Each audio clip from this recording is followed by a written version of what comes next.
Sige, ma'am. Go. Mm. So, ano pa? Sige. One of the interventions to lessen the students at risk of dropping out is the DLP program, or the distance learning program. It is under the EFA-Goal, or Education for All, na kung saan yung program na yan yung bibigyan ng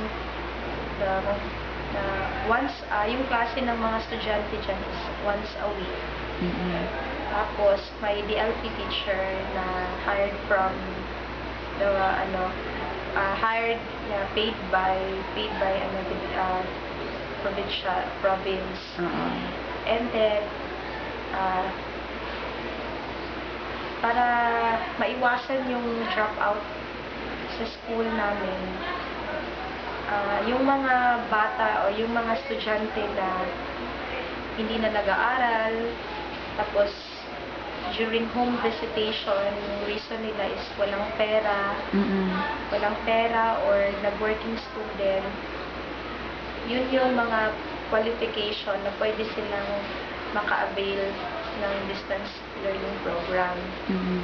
So, ang process niyan is una, pupunta yung parents nila with their children or yung kanilang mga anak, interview ng guidance counselor, and then yung door coordinator namin, and then yung principal, kung anong reason bakit gusto niyang mag-DLP or mag-distance learning program.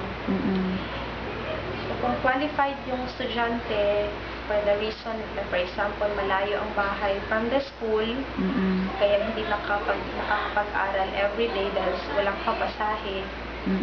So, yun, pwede yung isang ground na pwede namin siyang ma-transfer into DLP. Once a week lang yung klase nila.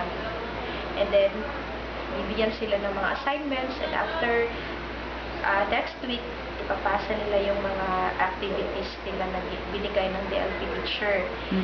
Tapos, in the case naman sa nag-working student, isa rin yung ground na pwede siyang i-DLP namin para hindi lang talaga